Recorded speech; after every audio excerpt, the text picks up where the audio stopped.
Baik, Assalamualaikum warahmatullahi wabarakatuh. Halo semuanya, selamat siang. Waalaikumsalam. Siang, Bu. Oke, yang jawab Abi aja nih, yang lainnya mana nih suaranya nih? Assalamualaikum warahmatullahi wabarakatuh. Terima kasih, Zaki. Oke, teman-teman, kembali lagi ya. Kita bertemu, semoga kalian tidak bosan melihat wajah ibu begitu.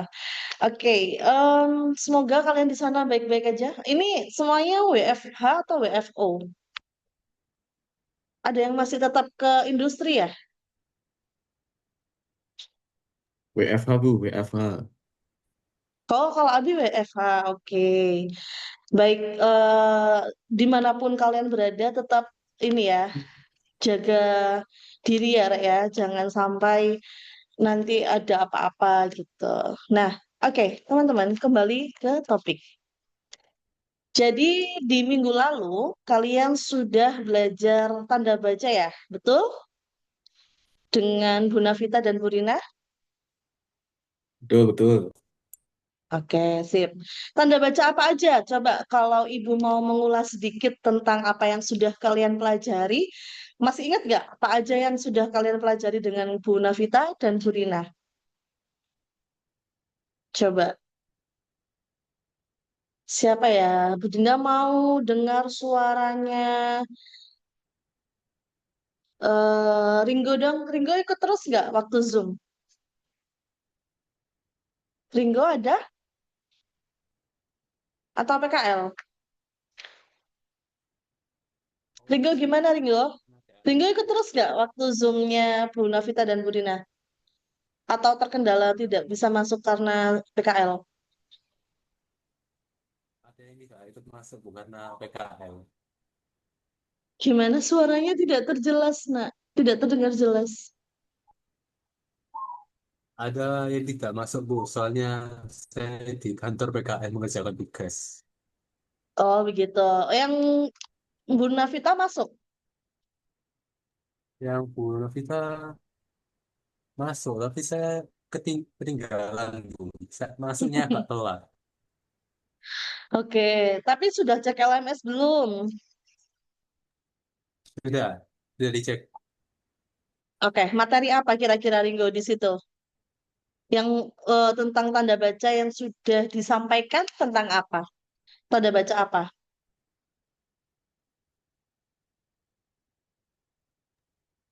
Tanda baca titik dan koma.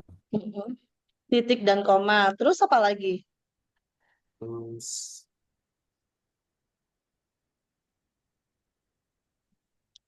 Apa ya?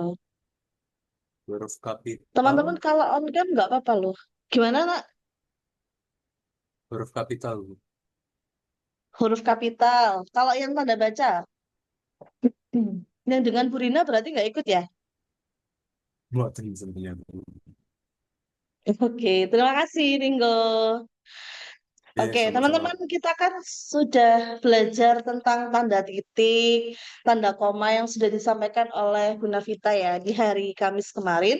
Kemudian juga dengan Bu Rina sudah tanda baca apostrof, elipsis, petik, dan petik tunggal. Nah, Bu Dinda mau sedikit mereview dikit aja. Apostrof itu apa coba? Ingat nggak? Ya, yang kemarin ikut siapa ya? Abi ikut nggak Bi yang waktunya Bu Rina Bi?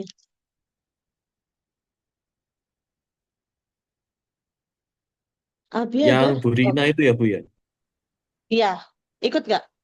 Ya, setahu saya kayaknya ikut, Bu. Setahu saya. Oke, masih ingat nggak apostrof itu apa? Apa, Bu? Apostrof? Apostrof. Masih ingat? Apa ya? Aku lupa. Gimana, gimana, Le?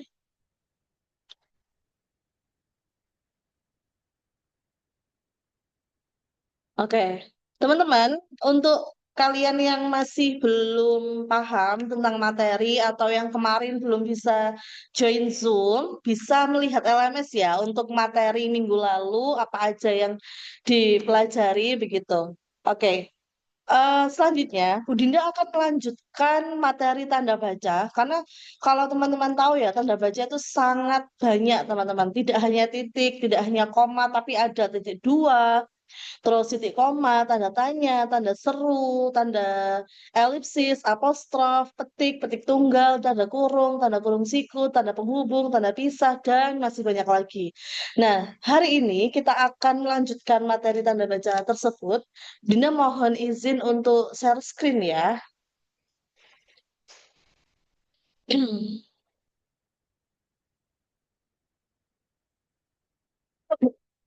Ini soalnya, nah di sini. Oke, kita lihat dulu di bagian cover. Nah, kalau kalian memperhatikan di cover ini, ada tanda baca apa saja kira-kira? Dimulai dari pojok kiri itu ada tanda apa, Rek? Coba di pojok kiri, tanda apa? Dalam kurung. Oke, tanda kurung. Terus Zaki, di atas itu tanda apa, Zaki?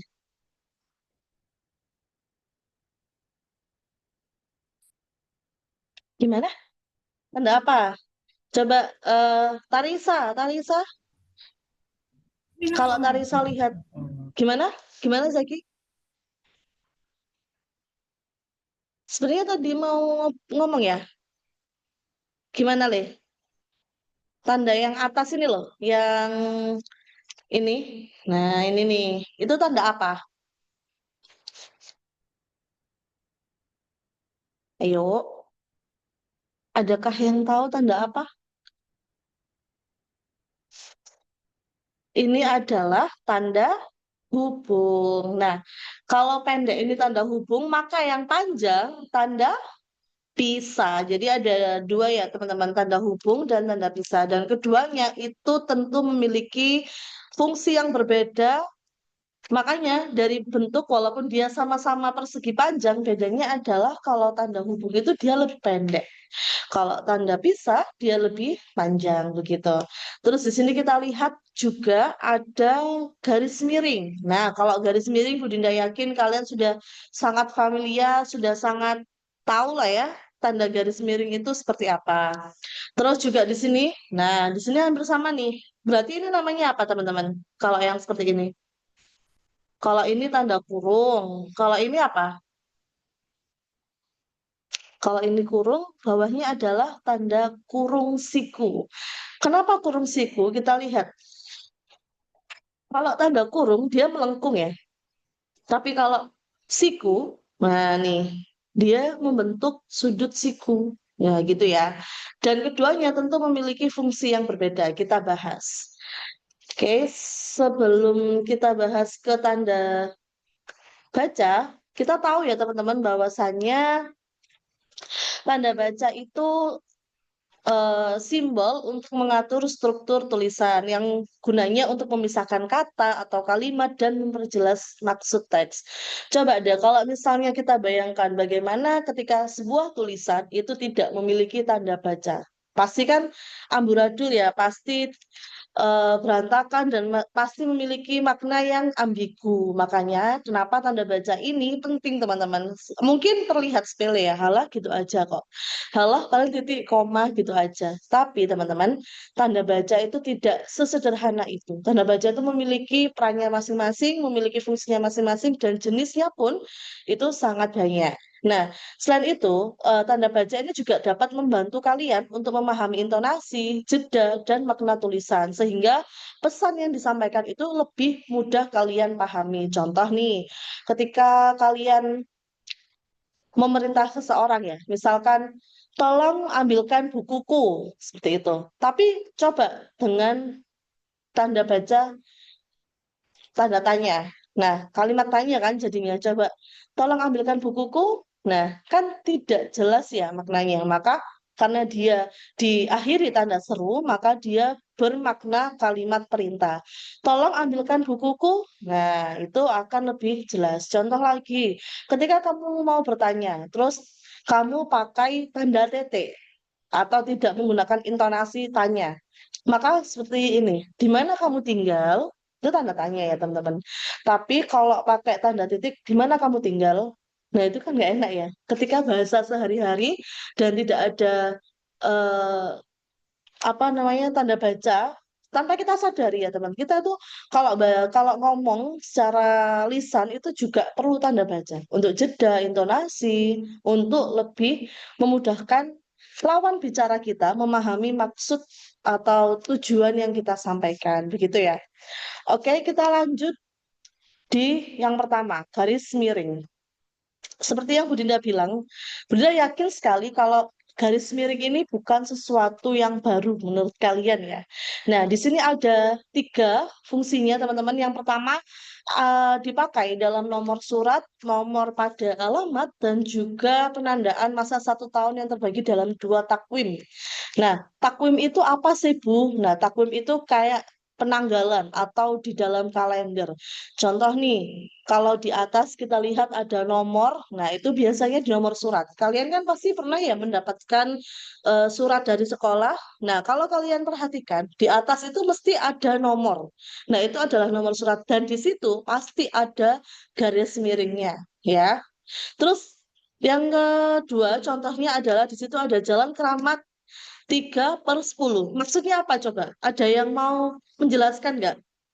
3 dalam bentuk Romawi, terus garis miring 10. Ada yang mau menjelaskan apa maksud dari tulisan tersebut atau tanda tersebut?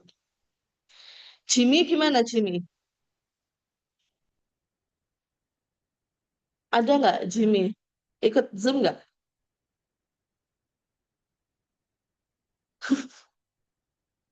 Atau ini deh Fahri Akbar yuk. Fahri, Ya, mic-nya bisa Bu. di-onin. Oke. Maksud dari contoh yang nomor 2, itu kan Jalan Keramat 3 dalam tanda Romawi/10. Apa maksudnya? Itu nunjukin alamatnya, Bu. Iya tahu. 3 garis miring 10 itu maksudnya gimana cara bacanya, Rek? Gimana, Fahri? 3 strip 10. Kok strip? Strip kan lurus gini, strip. Itu namanya garis miring. Oh, Berarti maknanya gimana? Gimana eh coba? eh gitu, Bu. Itu apa? Ya, ya, Gimana itu coba? makanya, Bu. Ya apa sih? Oke. Gini, thank you Fahri. Oke, di contoh 2 itu kan ada ya Jalan Keramat 3 dalam bentuk Romawi, terus garis miring 10. Maksudnya adalah alamatnya ada di Jalan Keramat 3 dalam Romawi itu biasanya menandakan gang. Ya, kalau kalian rumahnya ada yang di gang, pasti nanti menulisnya di dalam bentuk Romawi 3, 2, 4 dan lain sebagainya. Garis miring 10 adalah nomor 10. Jadi alamat di situ adalah Jalan Keramat Gang 3 nomor 10 begitu. Terus yang ketiga adalah penandaan masa 1 tahun yang terbagi dalam 2 takwim atau 2 penanggalan. Contoh tahun ajaran 2025-2026. Nah, itu contohnya. Jadi kalau kalian menjumpai ya, tidak mungkin kan ditulis tahun ajaran 2025 seret 2026. Itu tidak. Itu atau salah ya teman-teman ya. Jadi yang betul adalah seperti ini, 2025 atau 2026. Ya, dia itu menjelaskan masa 1 tahun yang terbagi dalam 2 penanggalan. Nah, begitu. Lalu yang B itu dipakai sebagai pengganti kata dan atau serta setiap. Contoh nih, siswa garis miring siswi itu bukan berarti siswa atau siswi. Kalau kalian sering mendapat pengumuman ya dengan tulisan seperti ini, siswa atau siswi, maksudnya adalah siswa dan siswi, bukan berarti atau. Ya, maksudnya adalah siswa-siswi yang ditujukan kepada seluruh siswa-siswi, bukan hanya siswa atau bukan hanya siswinya saja. Terus yang kedua, contohnya adalah dikirimkan lewat darat atau laut. Nah, ini baru menandakan atau. Jadi, dikirimkan lewat darat atau laut, bukan dan laut. Jadi, di contoh yang kedua itu memberikan alternatif darat atau laut, begitu. Terus contoh yang ketiga kita lihat buku dan ada garis miring atau majalah. Nah, teman-teman kadang bingung nggak sih? Kok sudah ada kata dan, sudah ada garis miring, tapi kenapa masih ada kata atau? Nah, di sini. Jadi, artinya adalah itu bisa buku dan majalah, ya, karena ada kata dan di situ, atau bisa buku saja atau majalah. Jadi pilihannya ada tiga ya teman-teman. Ada buku dan majalah, terus disuruh milih antara buku atau majalah. Jadi teman-teman jangan bingung kalau misalnya ada soal yang membuat garis miringnya seperti ini. Jadi bukan berarti dia tuh ini pemborosan kata, ini enggak efektif, ini enggak ya teman-teman. Jadi memang ada di dalam kaidah penulisan tanda baca garis miring begitu. Lalu yang contoh ketiga, keempat itu ada harganya Rp2.000 per lembar. Nah, ada garis miring terus lembar. Artinya garis miring adalah per. Jadi harganya menunjukkan bahwa harga satu lembar itu seharga Rp2.000. Kalau ini Bu Dinda yakin kalian sudah paham ya. Terus yang ketiga, dipakai untuk mengapit huruf, kata, atau kelompok kata sebagai koreksi atau pengurangan atas kesalahan atau kelebihan di dalam naskah asli yang ditulis oleh orang lain. Contoh nih, buku pengantar linguistik. Jadi, harusnya adalah linguistik, teman-teman. Nah, tapi kebanyakan orang itu mengucapkannya adalah linguistik. Maka G yang harusnya ada satu, maka yang kedua itu dikasih garis miring. Bahwa dia adalah koreksi atas pengurangan atau kesalahan atau kelebihan juga di dalam sebuah tulisan. Contoh lagi nih, asmara, terus ada garis miring N, dana, merupakan salah satu tembang Majapahit budaya Jawa. Padahal yang betul adalah asmara dana. Begitu. Jadi dia mengoreksi tambahan yang salah tadi. Terus yang terakhir, dia sedang menyelesaikan hutangnya di bank. Nah, biasanya sebagian orang itu hanya menulis utang, bukan hutang. Maka huruf H di sini untuk melengkapi atas pengurangan huruf yang dilakukan, gitu ya. Terus sampai garis miring dulu deh, ada yang mau ditanyakan nggak? Atau sudah paham? Gimana? Sudah aman ya, garis miring ya? Oke, karena diam, Bu Dinda anggap paham. Teman-teman, kalau misalnya kalian mau bertanya, nggak apa-apa. Kalau misalnya Bu Dinda nanya, ini nih, silakan kalian jawab. Nggak apa-apa, teman-teman. Jangan takut salah, ya. Kunci belajar adalah jangan takut salah. Oke, Bu Dinda juga nggak akan ngejudge sekalian kok. Oh, ini jawabanmu salah. Tidak, ya.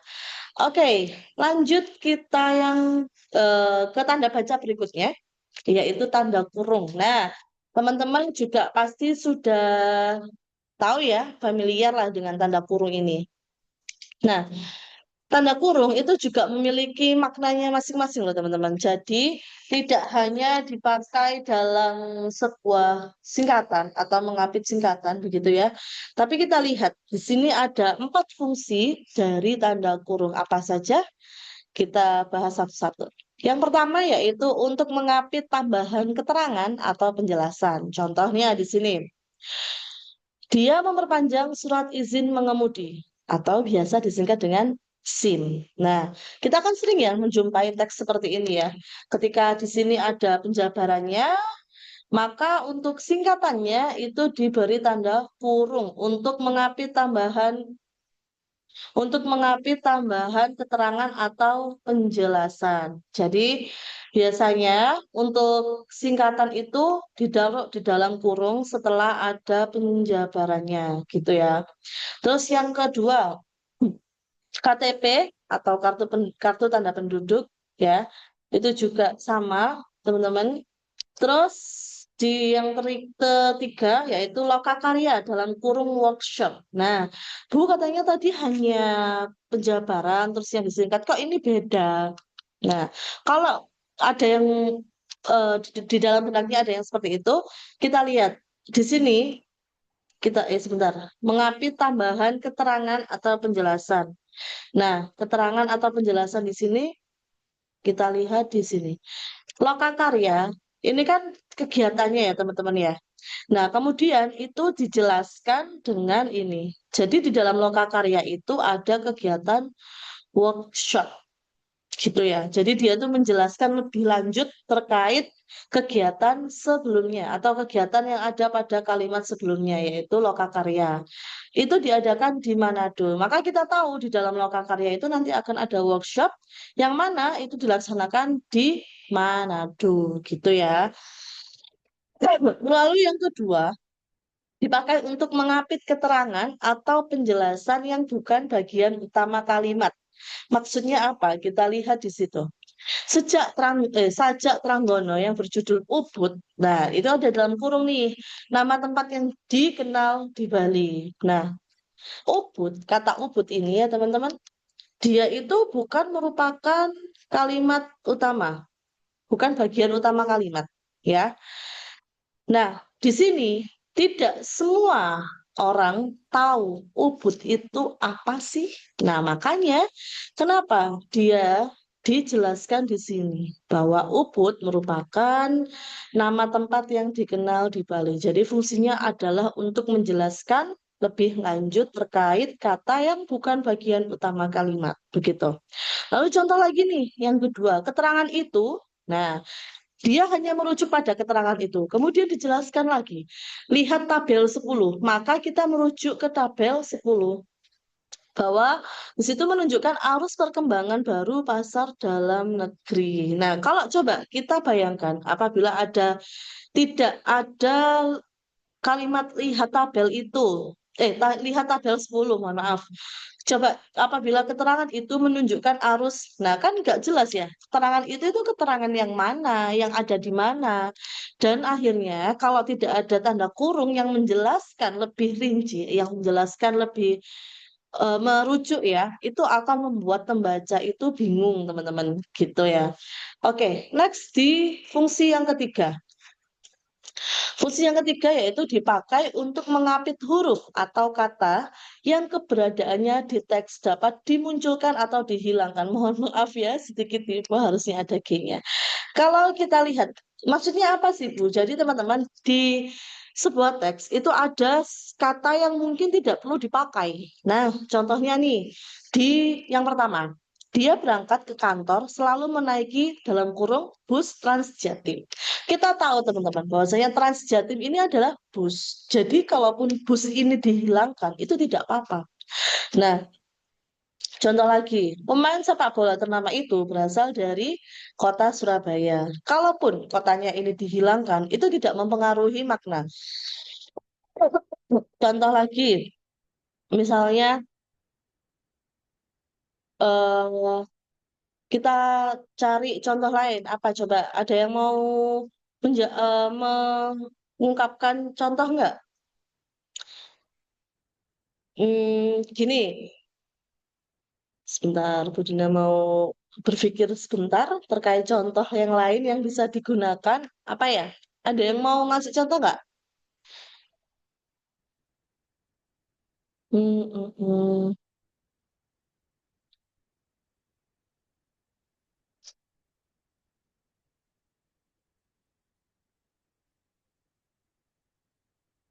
Kita lihat. Oke. Ayo, ada yang mau ngasih contoh lagi nggak? Di sini? Abi, bisa ngasih contoh nggak teman-teman? Ayo, Abi, bisa nggak? Bi. Yang keberadaannya itu dapat di dimunculkan atau juga dapat dihilangkan.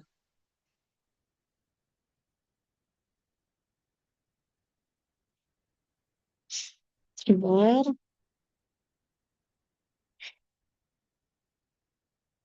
Ayo, teman-teman.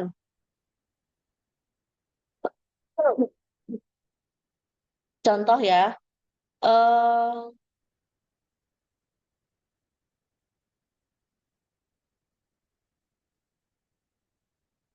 Gini,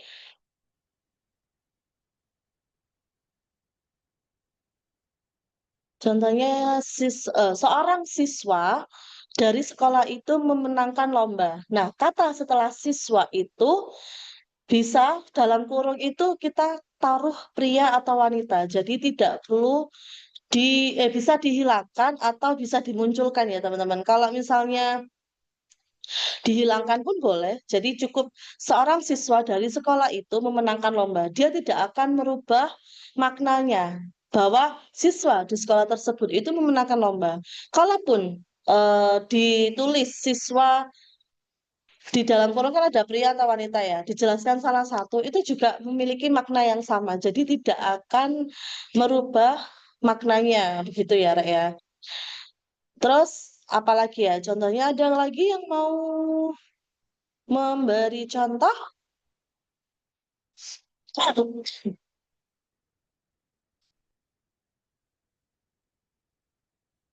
Oke, nanti teman-teman bisa nyari contoh yang lebih banyak lagi ya di Google atau di sumber belajar yang lain gitu ya teman-teman.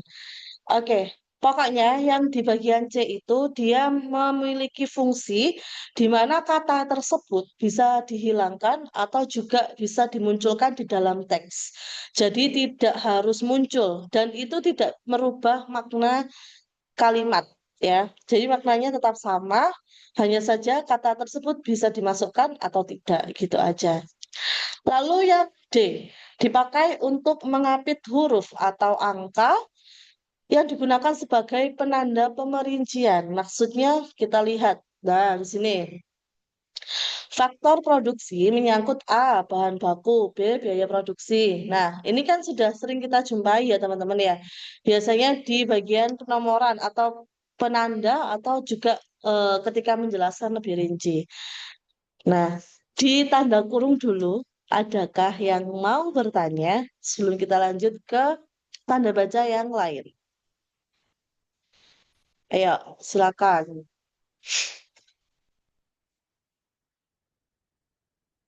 Adakah yang mau bertanya, guys? Atau sudah cukup untuk tanda kurung? Intinya tanda kurung itu untuk menjelaskan sesuatu ya, teman-teman.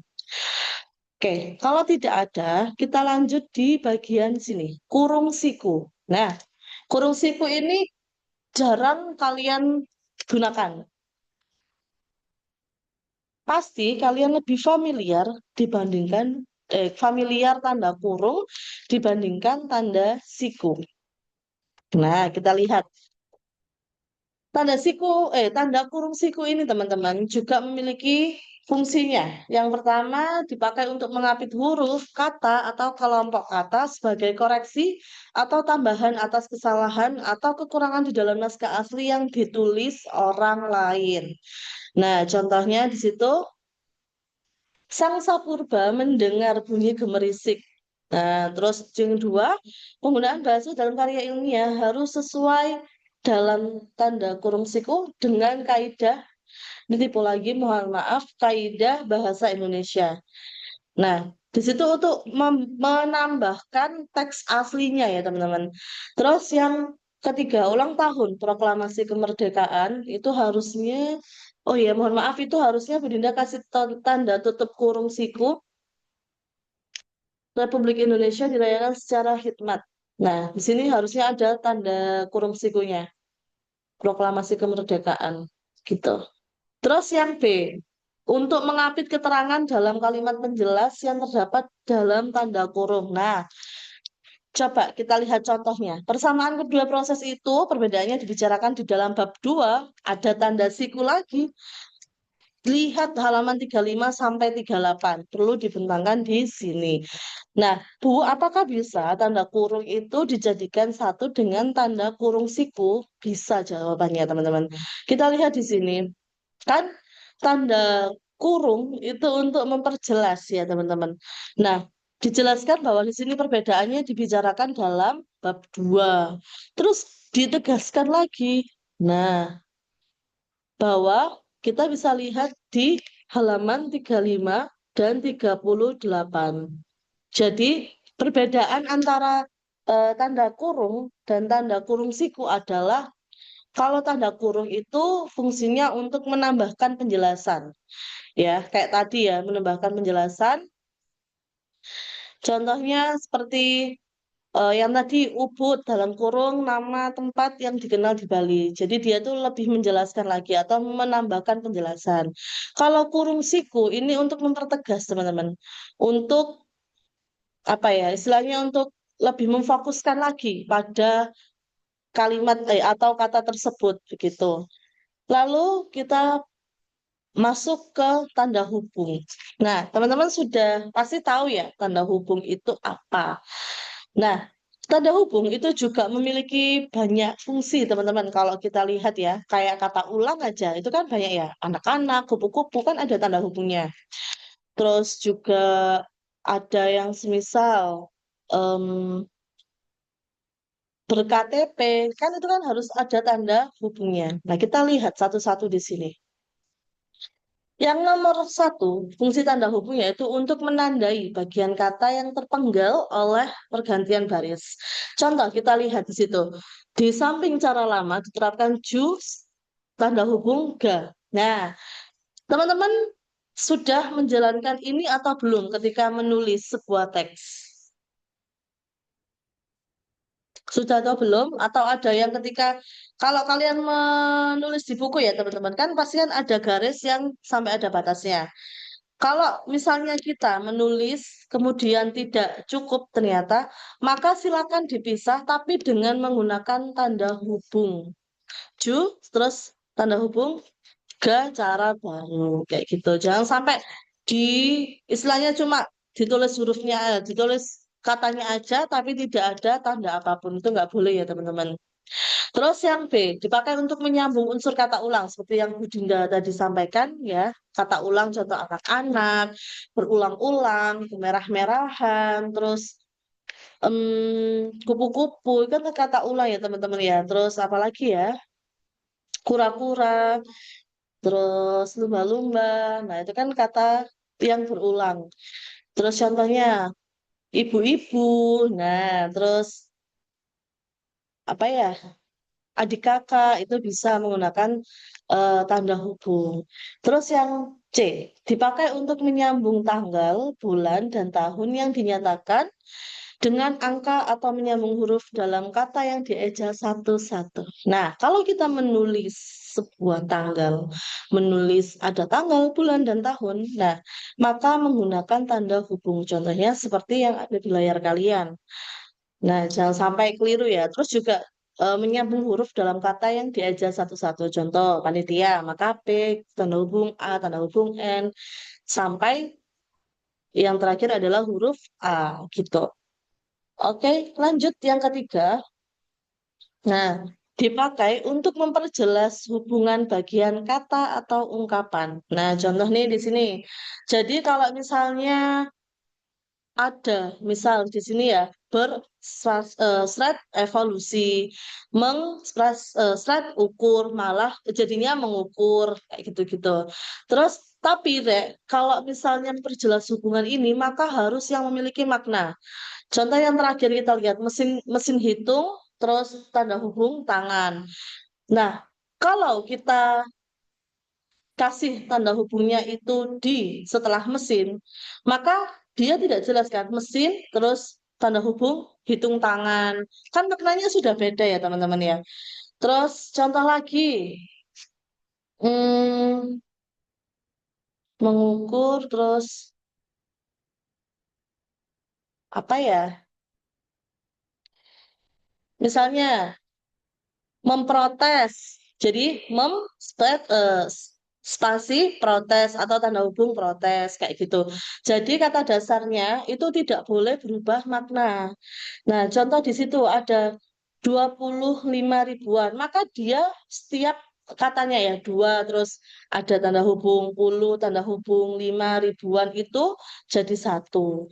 Terus juga selain mesin hitung tangan juga apa lagi ya kira-kira ya? Contohnya berkembang biak. Nah, maka berspasi kembang biak, bukan berspasi kembang spasi biak, nggak kayak gitu. Jadi dia harus memiliki makna yang utuh, makna yang sama, tidak boleh melenceng gitu ya teman-teman ya. Terus kita lanjut yang E, dipakai untuk merangkai. Nah, contoh ini ada beberapa penggunaan, ada 7. Nah, di situ ada se dengan kata yang dimulai huruf kapital. Nah, kemarin kita sudah belajar huruf kapital kan?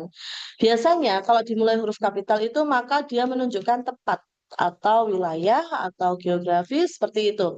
Contohnya se-Indonesia, se-Jawa Timur, se-Jabodetabek, setanah air seperti itu ya.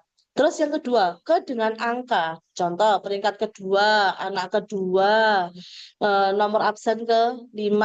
Nah, itu menggunakan tanda hubung. Terus angka dengan an. Nah, kalau kalian sering mendengar, misalnya lahir di tahun 2000-an. Nah, itu harus ada tanda hubung, tidak boleh hanya spasi. Contohnya, harga rumah itu berkisar di 500 jutaan. Nah, itu juga harus ada tanda hubungnya, teman-teman. Tidak asal juta terus spasi an. Tidak boleh ya. Terus yang ketiga, keempat, mohon maaf, kata atau imbuhan dengan singkatan yang berupa huruf kapital. Jadi harus huruf besar semua. Contoh, ber-KTP, terus hari H. Kan kalian sering ya menyebut dengan kayak, nanti hari H-nya bagaimana? Nah, penulisan hari H yang benar adalah harus ada tanda hubung. Terus sinar X, terus di SK-kan, banyak ya. Terus yang kelima, kata dengan kata ganti Tuhan. Kemarin kita sudah membahas contohnya ciptaannya. Nah, selalu harus ada tanda hubung di situ dan diawali dengan huruf kapital kembali N-nya. Karena menunjukkan kata ganti Tuhan, ciptaannya. Terima kasih ya, terima kasih Tuhan atas rahmatmu. Nah, katamu ini juga harus diawali dengan tanda hubung yang menunjukkan kata ganti Tuhan. Terus huruf dan angka, misalnya D3, S1, S2, S3. Nah, itu harus ada tanda hubung juga. Dan yang terakhir itu kata ganti ku, mu, dan nya. Nah, mu, ku, dan nya ini tidak usah diawali huruf kapital karena tidak merujuk ke Tuhan, hanya merupakan kata ganti saja ya. Contohnya, bukumu, mohon maaf, contohnya itu harus diawali dengan huruf kapital. Misalnya KTP-mu, STNK-ku, terus SIM-nya, siapa lagi ya, digitsmu. Nah, itu kan pakai huruf kapital ya.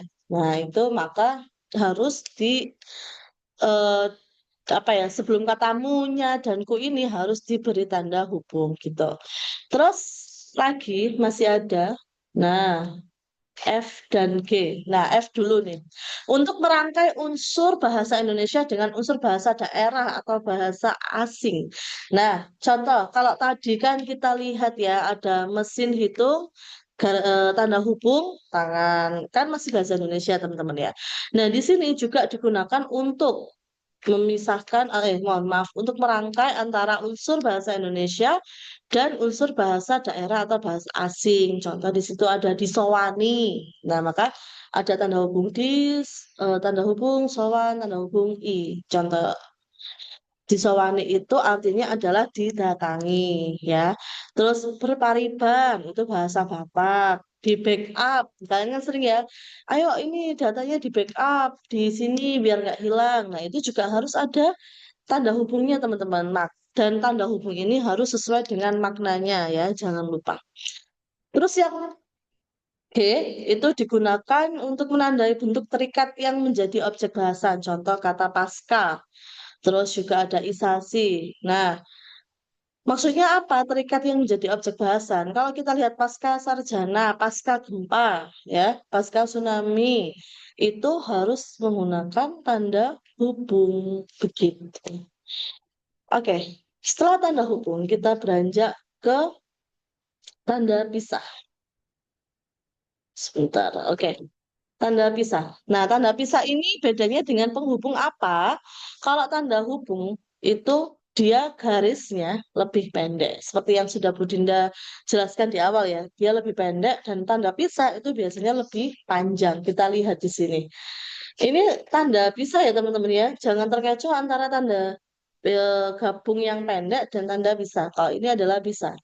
Yang pertama, untuk membatasi penyisipan kata atau kalimat yang memberi penjelasan di luar bangun kalimat. Contoh, kemerdekaan bangsa itu saya yakin akan tercapai diperjuangkan oleh bangsa itu sendiri. Jadi dia itu untuk memberi penjelasan bahwa kemerdekaan itu akan tercapai dan diperjuangkan oleh bangsa itu sendiri. Jadi sebagai penekanan makna ya teman-teman, penekanan dari kalimat itu sendiri. Lalu yang kedua, keberhasilan itu kita sependapat dapat dicapai jika kita mau berusaha. Penyisipan katanya itu ada batasnya, teman-teman. Jadi tidak asal disisipin gitu aja ya. Dan penyisipan kata itu harus tidak bisa mengubah makna aslinya gitu. Lalu yang B, dipakai di antara dua bilangan, tanggal atau tempat yang berarti sampai dengan atau sampai ke. Nah, di sini kita lihat tahun 2010 sampai 2013 ya. Jadi yang ketika kita menuliskan seperti ini, maka yang dipakai adalah tanda pisah. Jangan sampai terkecoh ya. Jangan bingung antara tanda pisah dan tanda hubung. Kalau tahun 2010 sampai 2013, maka dia harus menggunakan tanda pisah, bukan tanda hubung begitu. Misalnya di sini yang terakhir juga ada Jakarta tanda pisah Bandung artinya adalah Jakarta sampai ke Bandung. Jadi tanda seret itu yang di tengah-tengah itu bukan tanda hubung ya teman-teman, melainkan tanda pisah untuk memisahkan dua waktu yang berbeda atau jarak yang berbeda seperti itu. Lalu yang C, untuk menegaskan adanya keterangan A posisi atau keterangan lain. Nah, di sini kita lihat, nah di situ ada tanda hubung dan tanda pisah dalam satu kalimat. Soekarno-Hatta itu dia menggunakan tanda hubung. Karena Bapak Soekarno saat itu adalah presiden, sedangkan Bapak Hatta adalah wakilnya. Maka dia diberi tanda hubung karena masih berhubungan.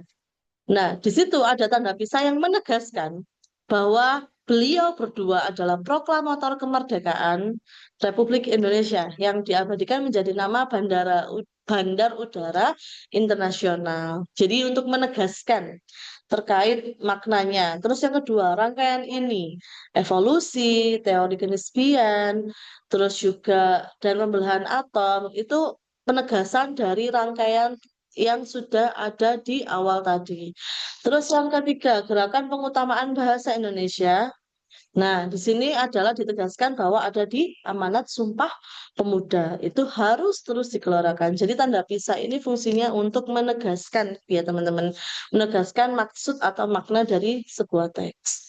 Nah, di sini kesimpulannya bahwasanya tanda baca itu sangat penting untuk memperjelas maksud dan memperbaiki struktur kalimat atau tulisan dan juga membuat tulisan lebih mudah dipahami gitu ya. Oke, dari tanda baca ini yaitu ada garis miring, terus tanda kurung, kurung siku, tanda hubung dan tanda pisah. Adakah yang mau ditanyakan atau sudah cukup jelas? Oke, kita kalau sudah cukup jelas.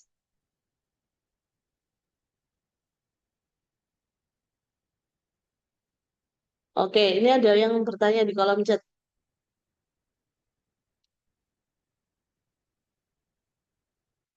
Oke, Ataya. Oh, mohon maaf tadi yang Naomi tidak terbaca ya 10.13 tadi.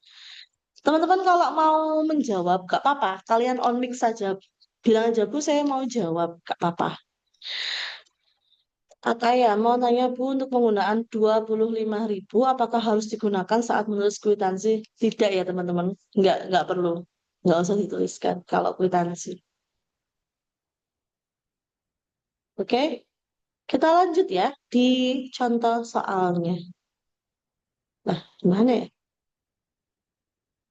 Sebentar,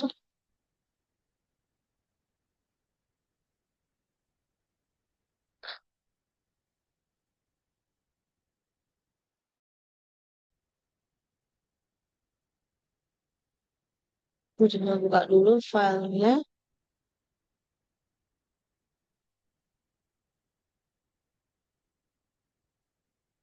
Ada. Oke, kita lihat latihan soal. Budinda harap ada yang mau ini ya menjawab. Terlebih salah atau benar itu urusan belakang ya teman-teman. Yang penting harus berani menjawab. Oke, sudah terlihat ya teman-teman ya. Oke, silakan nomor 1. Berikut penulisan tanda pisah yang tidak tepat adalah yang mana?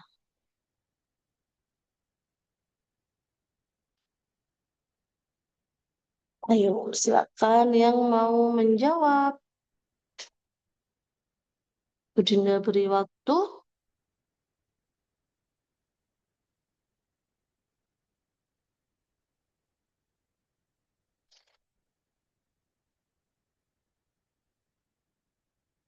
Tidak ada yang mau menjawab kah? Tanda bunga.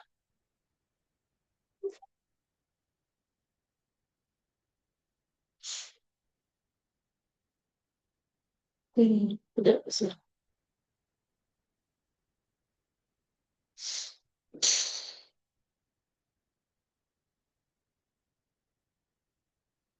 Sebentar ya teman-teman.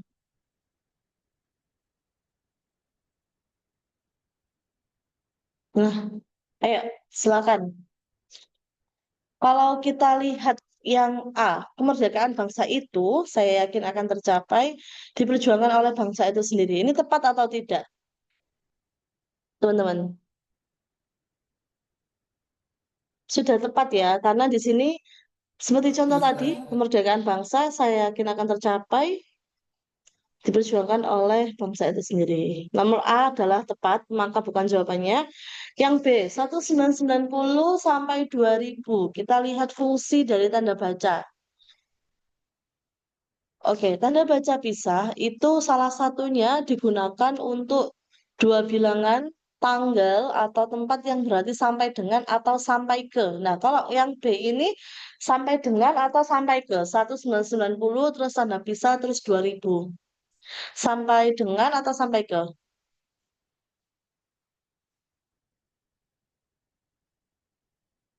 Apa coba?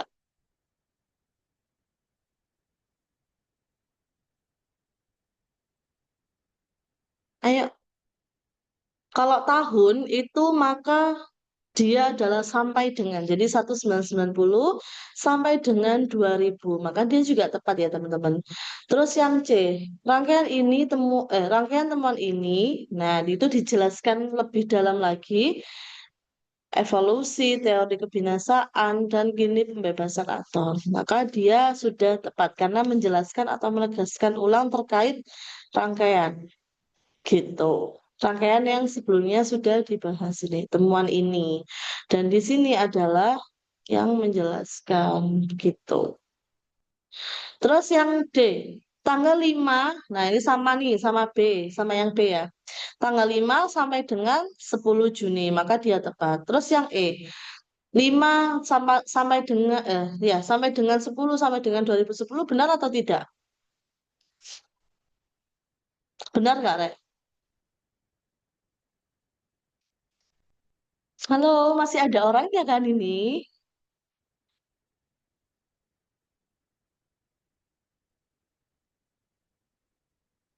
Oke, ada yang oh, kurang jelas. Oke, oke. Sudah jelas? Sudah Bisa Ibu, konfirmasi? Oke. Kalau yang E ini benar nggak pakai tanda pisah? Sedangkan tanda pisah itu tadi fungsinya untuk sampai dengan atau sampai ke. Kalau penulisan tanggal itu menggunakan tanda pisah atau tanda hubung? Yang kalau tanda pisah kan dia kan memisahkan ya untuk mengetahui makna yang lebih dalam atau juga bisa bermakna sampai dengan atau sampai ke. Nah, kalau tanggal seperti ini teman-teman, dia harus menggunakan tanda hubung, bukan tanda pisah.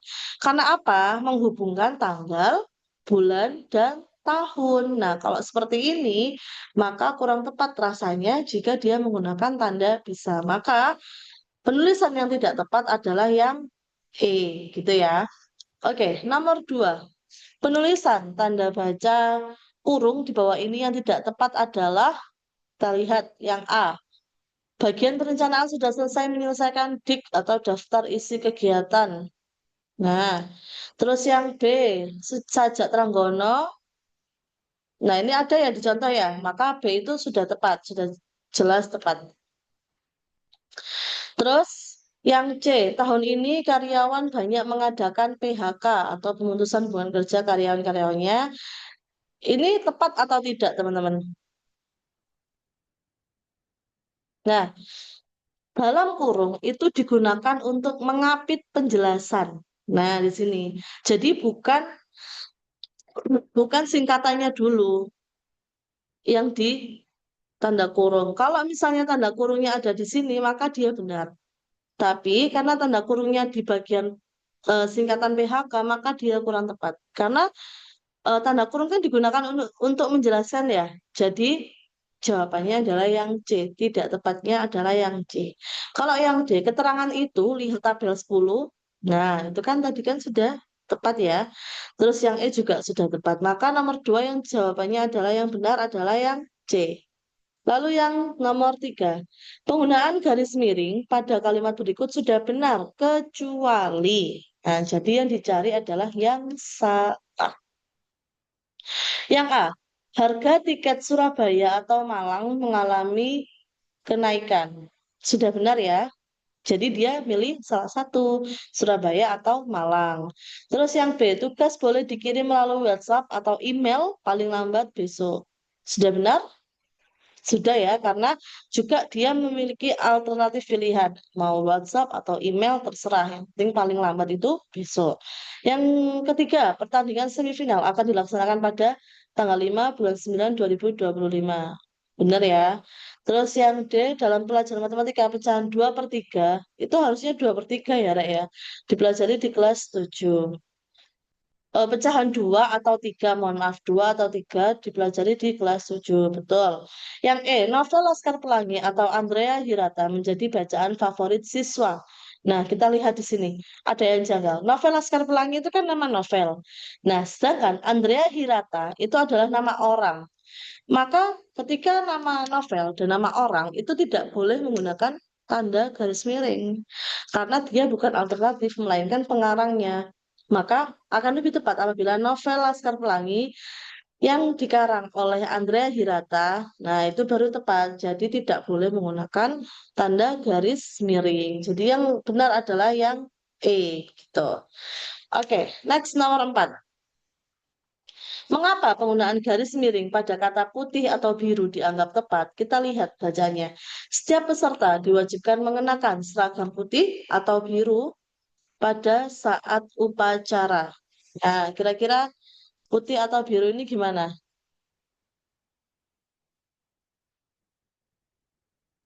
A, B, C, D, E? A, karena garis miring digunakan untuk menyatakan seragam. Kita lihat kayak tadi ya, siswa atau siswi itu artinya siswa dan siswi, bukan berarti siswa sendiri atau siswi sendiri. Nah, kalau kita lihat putih biru itu kan seragam dari siswa SMP ya. Nah, apakah mengenakan seragam putih biru ini maksudnya seragam putih sendiri, terus biru sendiri, atau putih dan biru kira-kira teman-teman? Putih dan biru, Bu. Nah, putih dan biru. Maka yang tepat adalah yang mana? Abu. Yang A? Oke. Jadi, jawaban yang tepat adalah yang A, karena garis miring digunakan untuk menyatakan seragam yang dipakai adalah putih dan bawahan biru. Oke, sip. Nomor 5 sekarang. Kita lihat. Berdasarkan teks, fungsi tanda baca kurung pada kalimat 3 adalah fungsi tanda baca kurung kalimat 3. Kita lihat dalam beberapa catatan, ia disebut sebagai the father of printing, ya, atau bapak percetakan. Maka apa maknanya? Apakah menyisipkan catatan kaki? Enggak ya. Kalau catatan kaki itu dia di bawah. Terus memberikan terjemahan istilah asing the father of printing. Benar? Oke, di sini ada di chat.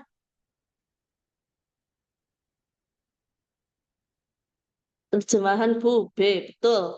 Jadi di sini kan the father of printing. Sedangkan di sini adalah bapak percetakan. Jadi dia adalah menjelaskan istilah asing yang ditulis sebelumnya. Oke, thank you Naomi. Mantap nih.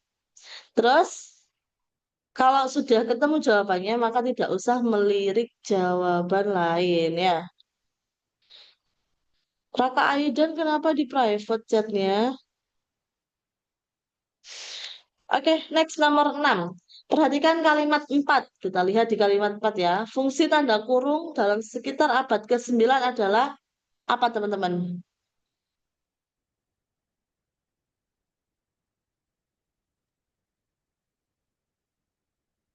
Apa Abu. coba?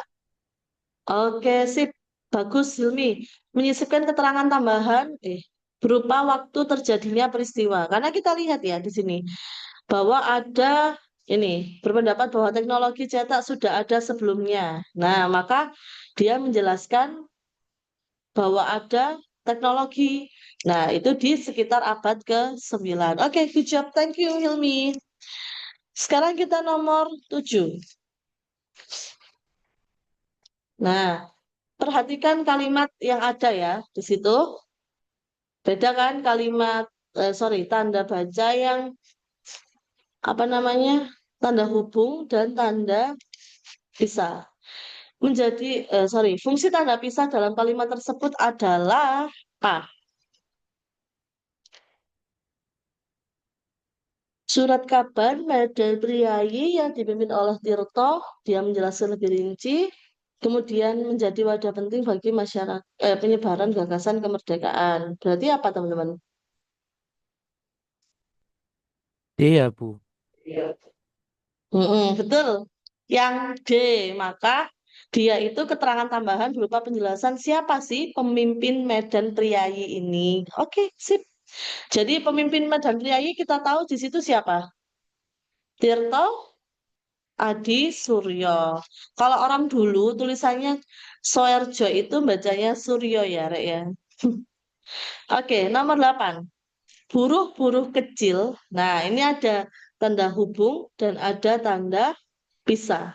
Buruh-buruh kecil, golongan yang sering kali dilupakan oleh pemerintah kolonial.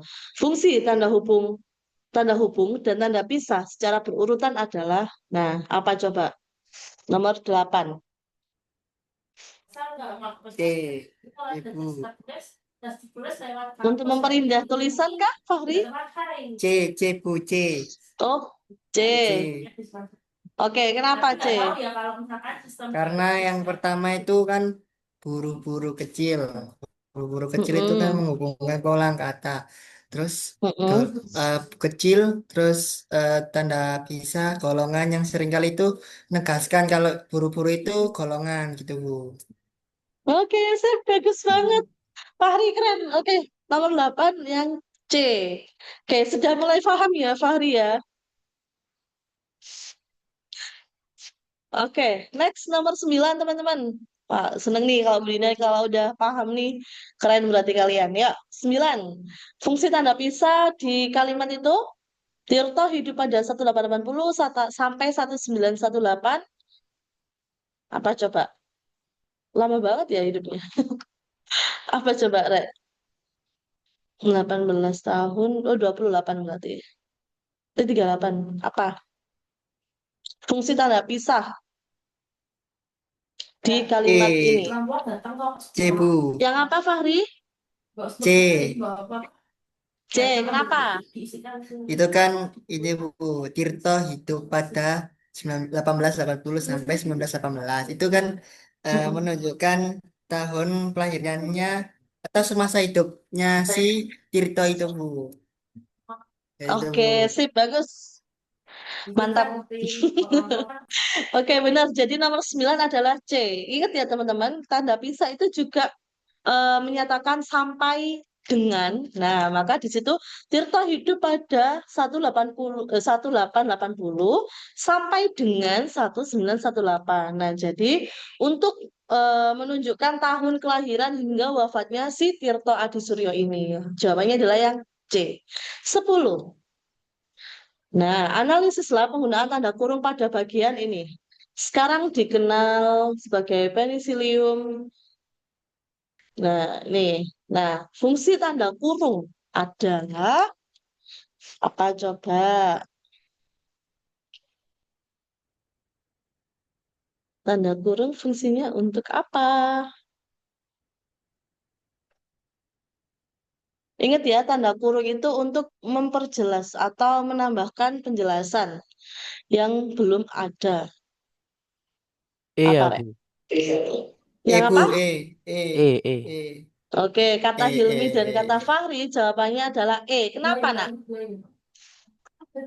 Eh, itu kayak jelasin aja, Bu. Jelasin kalau eh, eh, jamur Penicillium natatum itu Nota. eh, sekarang itu lebih dikenal sebagai Penicillium chrysogenum. Jadi itu kayak jelasin, Bu. Oke. Penjelasan Oke, tambahan, Bu. sip, bagus. Ya, bagus banget Hilmi dan Fahri. Ayo teman-teman yang lain boleh juga loh mengutarakan jawabannya ya. Langsung on mic aja nggak apa-apa. Jadi 10 ini yang benar adalah sorry, yang C ya.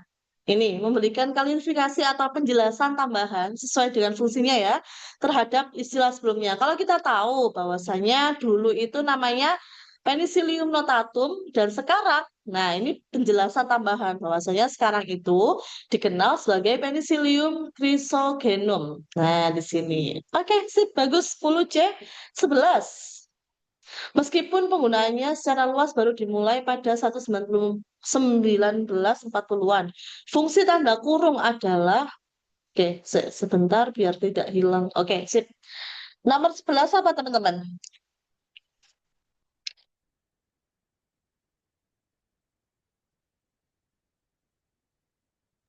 Ayo, kalian pasti bisa.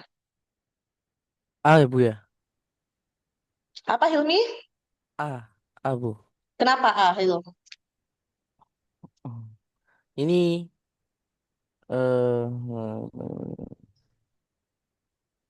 meskipun penggunaannya. Oh, ini mungkin sama seperti sebelumnya, Bu ya. Penjelasan tambahan gitu, Bu. Oke, dia memperjelas kalimat sebelumnya ya. Iya, Bu. Ini dianggap sebagai Nah, nggak penting. oke. Di sini kan kita tahu ya, penemuan ini dianggap sebagai atau nggak penting dalam sejarah kedokteran modern. Nah, ditambahkan penjelasan meskipun penggunaannya secara luas baru dimulai pada 1940-an. Nah, maka dia itu menambahkan penjelasan bahwa adanya penemuan yang dianggap sebagai toh nggak penting ini. 11 adalah yang A. Oke, good job Hilmi, thank you. Bagus banget. Lanjut 12. Nah, penggunaan tanda kurung siku. Nah, kurung siku nih. Ayo, jangan sampai terkecoh ya. Kurung siku yang sesuai kaidah. Yang mana? Tadi kurung siku fungsinya adalah untuk menegaskan kembali. Eh, oh ya. Ayo apa Rek?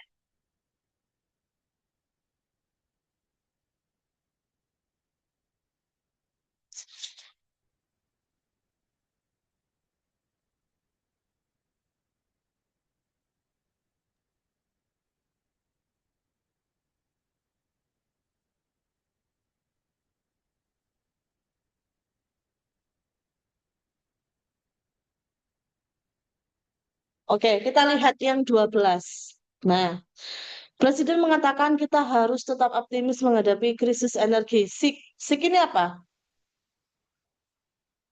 Sik itu kata Latin ya.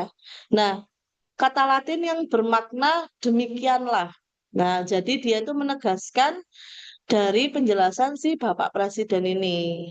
Ya, kira-kira dia sudah tepat atau belum? Oh, betul, Bu. Yakin?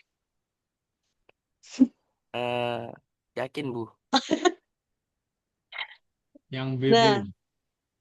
oh, oke. Kita lihat ya. Kalau tanda kurung siku itu teman-teman, itu untuk menegaskan kembali yang memang benar-benar merujuk ke situ. Ya, jadi untuk yang 12 ini dia belum merujuk. Jadi belum yang terfokus gitu loh teman-teman. Jadi yang A ini kurang tepat.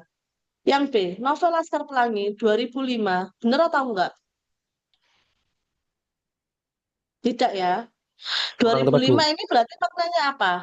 Novel Laskar Pelangi ini diterbitkan di tahun 2005. Maka dia tidak usah menggunakan kurung siku, cukup pakai tanda kurung biasa saja. Karena dia menambahkan penjelasan bahwa novel Laskar Pelangi ini diterbitkan di tahun 2005. Jadi yang B itu kurang tepat. Terus yang C, panitia mengumumkan bahwa rapat koordinasi akan dilaksanakan pada hari Jumat dalam kurung siku minggu depan. Salah atau tepat? Kurang tepat ya, karena ini sama dengan ini, dia tuh hanya memberikan penjelasan tambahan bahwasanya dilaksanakan pada hari Jumatnya itu adalah Jumat minggu depan, bukan minggu ini. Jadi dia akan lebih tepat kalau menggunakan tanda kurung. Lalu yang D, hasil penelitian menunjukkan peningkatan konsumsi listrik sebesar 15% dalam kurung siku data PLN 2024. Salah atau betul? Betul. Betul ya, karena dia Betul, Bu. menegaskan teman-teman.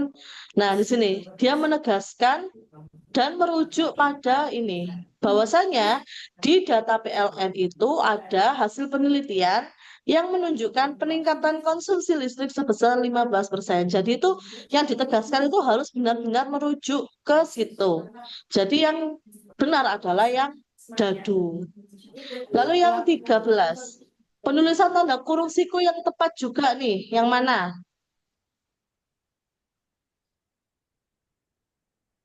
Ayo, C, Bu Jaka ya. yang mau apa? C, Bu. Kenapa D? C, Bu. D, C, C. D, Oh, D. C. Oke, kenapa? Karena merujuk pada isi teksnya, Bu ya. Merujuk pada ini. Oke, sip. 13 adalah yang C. Bu, Kalau izin yang bertanya, ini, Bu. eh, Berarti kalau kita buat rujukan itu apakah selalu pakai kurung siku, Bu? tidak. Kurung siku itu begini. Kalau kita lihat di sini ya, kayak seperti ini. Jadi, misalnya nih, kita lihat lagi di contoh ini ya. Sebentar, Budina mau menampilkan materi yang tadi. Nah, di sini. Lama banget. Oke. Tanda hubung, tanda pisah. Nah, di sini kurung siku. Nah, contoh ini, kalau rujukan itu cukup pakai dalam kurung aja. Ini kan, ini kayak rujukan. Tapi detailnya boleh dikasih tanda kurung siku. Jadi kurung siku ini lebih detail lagi. Begitu.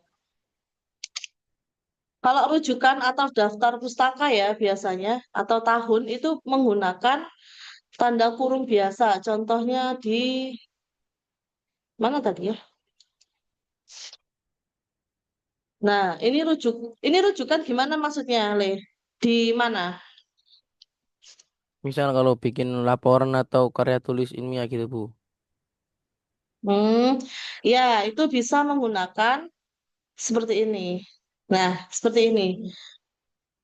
Pakai tanda kurung aja. Misal kalau kalian merujuk pada sebuah buku ya, misal buku linguistik eh tadi ada kok linguistik sebentar. Nah, di sini misalnya kalian merujuk pada buku pengantar linguistik karya Firhar.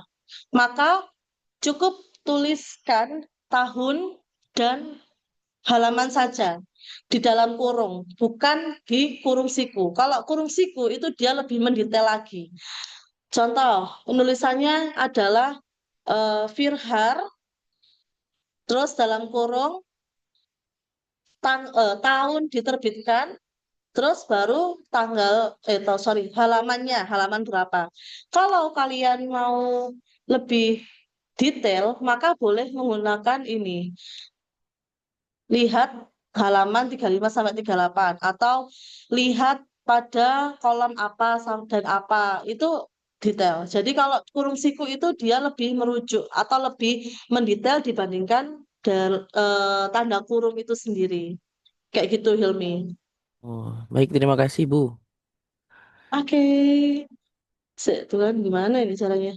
Mengembalikan, wait ya, soal, loh, balik. Sebentar,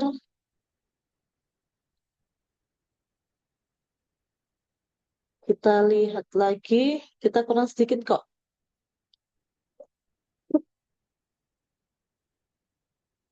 Shit. Oke. Tadi nomor berapa ya? 13 ya? Sekarang 14. 14 apa? Yang salah kecuali, maka dia yang benar.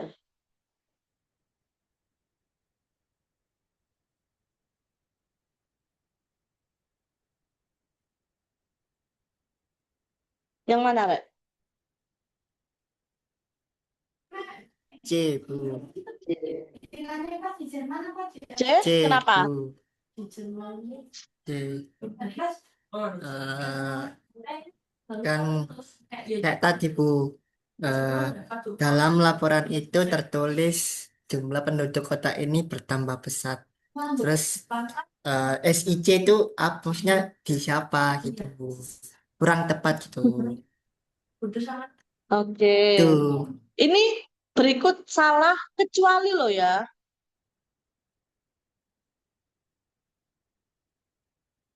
Yang salah kecuali maka dia dicari Astagfirullah. yang benar. Astagfirullah. Ya maaf, Bu. Maka Nggak nomor fokus, Bu. 14 adalah yang ini, Rek. A, Bu Yang ya. A. Oi. Iya, betul. Ya, Lebih Bu. teliti lagi, Fari. Oke, Ya, 15 Bu. terakhir. Nah, ini baru yang salah nih. Yang salah nih yang mana nih?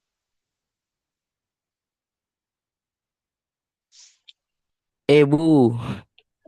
Bu, Eh, Bu. kenapa? Udah kelihatan, Bu. SIC, SIC. Loh, eh, Yakin, tak? Yakin, eh, atau C? eh, Oh, eh,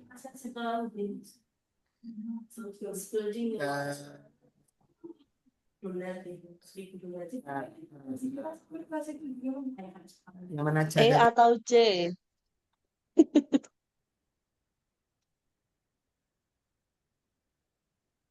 Apa coba? Atau C?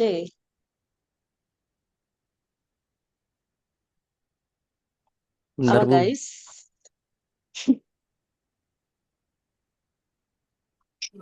C, Bu. C. Ganti haluan. C, Bu. Karena banjir. Karena ini, Bu, kalau C itu kita nggak usah pakai kurung siku, nggak pakai pakai kurung biasa aja, tak cukup itu, Bu. Itu, Bu. Oke, berarti Yang 15 C. adalah yang C. 15 itu yang C. Karena dia bukan merujuk banget ya. Tidak merujuk Ya, Bu. di teks ini. Oke, ini sudah habis soalnya. Nanti kalau kalian mau berlatih, boleh habis ini Budinda akan share ya, Bang, soal tentang tanda baca, garis miring, terus tanda kurung siku, tanda hubung, dan tanda kisah. Gitu ya teman-teman, karena sudah 1 jam lebih kita bersama, ada sebelum Bu Dinda tutup, adakah yang mau ditanyakan atau sudah cukup? Dan kita akan bertemu di hari Rabu ya, kita akan bertemu di hari Rabu. Gimana? Sudah aman? Bu, materinya tadi apakah ada di LMS, Bu? Ya, habis ini Bu Dinda akan unggah ya. Oh, baik. Terima kasih, Bu. Sama-sama Hilmi. Oke, sudah aman ya semuanya ya? Aman, Bu. Oke, mungkin itu aja teman-teman yang bisa Bu Dinda sampaikan. Mohon maaf kalau ada salah kata atau salah ucap atau mungkin nanti tadi ada yang kurang paham minggu depan, sorry, Rabu besok bisa ditanyakan ke Bu Dinda gitu ya. Bu Dinda akhiri, terima kasih untuk hari ini. Semoga bermanfaat. Wassalamualaikum warahmatullahi wabarakatuh. Waalaikumsalam. Makasih, Bu. Waalaikumsalam warahmatullahi wabarakatuh. Salam. Terima Boleh Makasih, kasih lift Bu. banyak, Bu. teman-teman.